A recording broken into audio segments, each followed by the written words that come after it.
12월 23일 월요일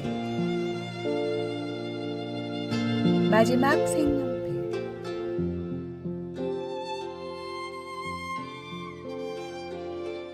한 미술학원에서 그림 대회를 앞두고 아이들이 분주히 그림을 그리고 있었습니다.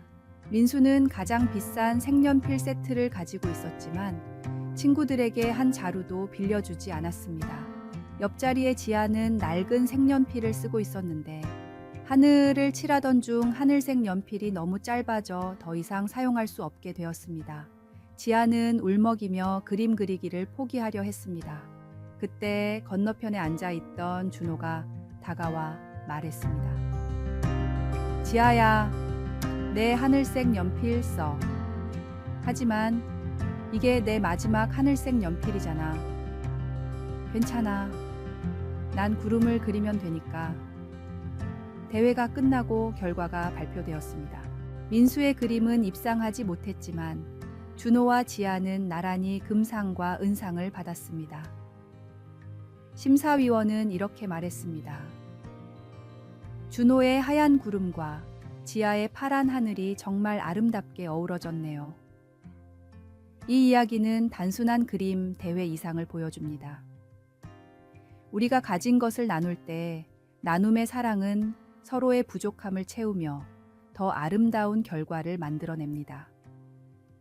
마지막 한 자루를 내어주는 작은 사랑이야말로 가장 큰 걸작을 만드는 시작이 됩니다.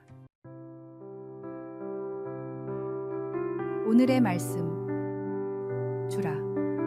그리하면 너희에게 줄 것이니 곧 후이 되어 누르고 흔들어 넘치도록 하여 너희에게 안겨주리라.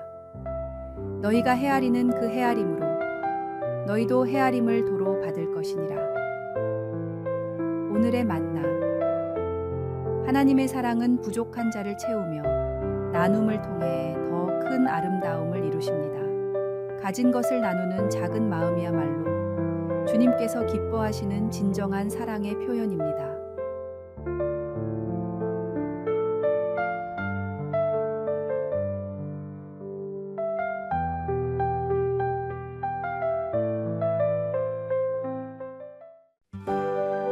(12월 24일) 화요일. 트리의 기원과 빛의 의미. 크리스마스 이브에 마틴 루터는 깊은 숲속을 산책하고 있었습니다. 어둠이 짙게 드리운 숲에서 그는 한 나무가 찬란하게 빛나는 모습을 발견했습니다. 그것은 평범한 전나무였습니다. 그러나 가지 위에 소복이 쌓인 눈과 하늘 높이 떠있던 달빛이 나무를 비추며 눈부신 빛을 만들어내고 있었습니다. 루터는 그 순간 깊은 깨달음을 얻었습니다. 우리 인간도 저 전나무와 같다. 스스로는 초라하고 나약한 존재이지만 예수님이라는 밝은 빛을 받으면 세상에 아름다운 빛을 비추는 존재가 될 수 있구나. 루터는 이 가르침을 사람들에게 전하기 위해 자신의 거실에 전나무를 가져다 놓았습니다. 나무를 장식해 빛을 내게 한 후 찾아오는 사람들에게 이 깨달음을 전했습니다. 이것이 지금의 크리스마스 트리의 기원이라고 전해집니다. 우리는 스스로의 힘으로는 아무리 위대한 일을 해도 허무함으로 끝날 수밖에 없는 존재입니다. 하지만 예수님의 빛을 받으면 우리의 삶은 세상을 밝히는 빛으로 변화될 수 있습니다. 크리스마스는 단순히 장식을 즐기는 날이 아닙니다. 이 땅에 빛으로 오신 예수님을 생각하고 그 빛을 따라 살아가는 삶을 다짐하는 시간이 되어야 합니다. 빛으로 오신 예수님을 따라 세상의 빛을 비추는 삶을 꿈꾸는 아름다운 크리스마스가 되시길 바랍니다. 오늘의 말씀.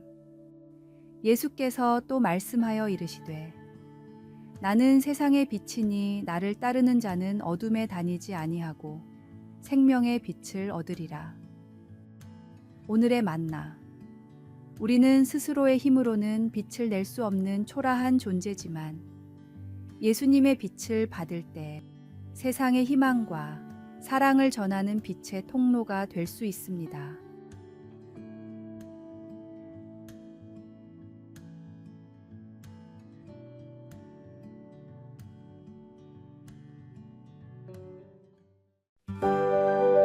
(12월 25일) 수요일 크리스마스의 기적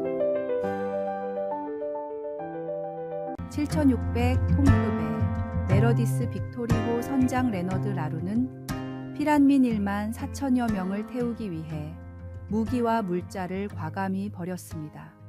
배의 수용 정원에 230배에 달하는 사람들이 탑승했지만 단 한 명의 사망자도 없이 안전히 거제도에 도착했습니다. 더욱 놀라운 것은 여정 중 5명의 새 생명이 태어났다는 사실입니다. 생명을 향한 희생이 만들어낸 크리스마스의 기적이었습니다. 이 이야기는 우리에게 중요한 진리를 일깨웁니다. 어떤 명분과 희생도 생명을 구하는 일보다 우선시될 수 없습니다. 우리를 구원하시기 위해 가장 높고 귀하신 예수님께서 가장 낮고 천한 곳에 가장 연약한 모습으로 이 땅에 오셨습니다. 성탄은 바로 그 사랑과 희생을 기억하는 날입니다. 우리에게 생명을 주신 하나님의 사랑을 감사히 누리십시오. 그리고 그 생명을 이웃과 나누십시오. 우리를 통해 또 다른 크리스마스의 기적이 나타나는 복된 성탄절이 되기를 축복합니다. 오늘의 말씀. 우리가 아직 죄인 되었을 때에 그리스도께서 우리를 위하여 죽으심으로 하나님께서 우리에 대한 자기의 사랑을 확증하셨느니라. 오늘의 만나. 생명을 위한 희생은 가장 위대한 사랑의 표현입니다. 예수님께서 우리를 위해 이 땅에 오신 것은 생명을 주고 풍성하게 하시기 위함입니다. 그 생명을 감사히 누리고 이웃과 나누는 삶으로 크리스마스의 기적을 이어가십시오.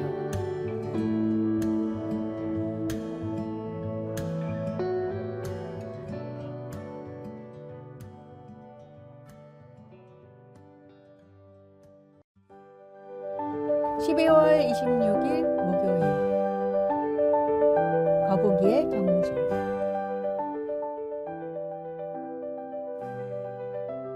한 육상 지도자는 매년 새로운 선수를 선발할 때 독특한 시험을 냈습니다. 400m 트랙을 가능한 한 천천히 달리되 중간에 멈추거나 걸어서는 안 된다는 규칙이었습니다. 이 시험은 대부분의 선수들에게 이상하게 보였습니다. 왜 빨리 달리지 않고 천천히 달려야 하나요? 어떤 선수들은 속도를 참지 못하고 빨리 달렸고 어떤 선수들은 지루해서 걷기 시작했습니다. 그런데 한 소녀는 거북이처럼 느리지만 일정한 속도로 달렸습니다. 다른 선수들이 웃고 놀려도 개의치 않고 끝까지 자신의 페이스를 유지했습니다. 지도자는 그 소년을 선발하며 말했습니다. 빠르게 달리는 것은 누구나 할 수 있지만 자신의 페이스를 끝까지 지키는 것은 아무나 하지 못합니다. 마라톤은 단순히 달리는 경기가 아니라 인내의 경주입니다. 그 소녀는 후에 올림픽 마라톤 메달리스트가 되었습니다. 이 이야기는 신앙의 경주를 떠올리게 합니다. 신앙은 단기간에 성과를 내는 경주가 아닙니다. 때로는 느리더라도 포기하지 않는 꾸준한 걸음이 중요합니다. 믿음의 길은 인내와 지속성으로 완성됩니다. 끝까지 자신의 걸음을 이어갈 때 우리는 결국 결승선에 도달할 것입니다. 오늘의 말씀. 이기기를 다투는 자마다 모든 일에 절제하나니 저희는 썩을 면류관을 얻고자 하되 우리는 썩지 아니할 것을 얻고자 하노라. 오늘의 만나. 신앙의 길은 한순간의 열정이 아니라 한 걸음씩 꾸준히 나아가는 인내의 여정입니다. 넘어질지라도 포기하지 않고 걸어갈 때 하나님은 우리를 결승선으로 이끄십니다.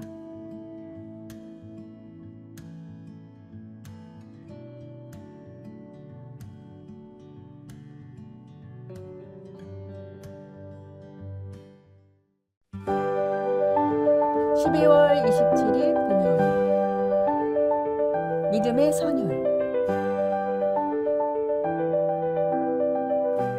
오페라 사업 실패로 깊은 좌절에 빠져 있던 핸델에게 어느 날 찰스 제넌스가 찾아와 한 대본을 건넸습니다. 성경 구절들로 엮은 메시아에 관한 대본이었습니다. 핸델은 대본을 읽으며 강한 영감을 받았습니다. 그는 24일 동안 거의 먹지도 자지도 않은 채 작곡에 몰두했습니다.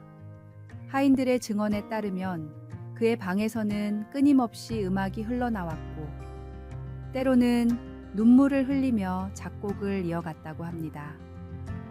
핸델은 절망 속에서 기쁨과 영광의 찬양을 써내려갔습니다. 1742년 4월 더블린에서 초연된 메시아는 큰 감동을 불러일으켰습니다. 특히 할렐루야 합창이 울려 퍼질 때 조지 2세 영국 왕은 자리에서 일어나 경배했고 모든 청중이 함께 기립했습니다. 그 이후로 280년이 지난 지금까지도 할렐루야가 연주될 때마다 사람들은 일어나 하나님께 경배를 표합니다. 이 이야기는 우리의 고난 속에서도 하나님의 손길이 있음을 보여줍니다. 핸델의 절망이 위대한 찬양으로 변했듯 우리의 어려움도 하나님의 손길을 통해 새로운 아름다움으로 변화될 수 있습니다. 고난은 끝이 아니라 하나님의 놀라운 일을 준비하는 과정입니다. 오늘의 말씀. 우리가 알거니와 하나님을 사랑하는 자, 곧 그의 뜻대로 부르심을 입은 자들에게는 모든 것이 합력하여 선을 이루느니라. 오늘의 만나. 고난 속에서도 하나님은 쉬지 않으십니다. 절망이 찬양으로, 시련이 영광으로 변할 때 우리는 하나님의 손길이 우리 삶을 새롭게 하시는 것을 경험할 것입니다.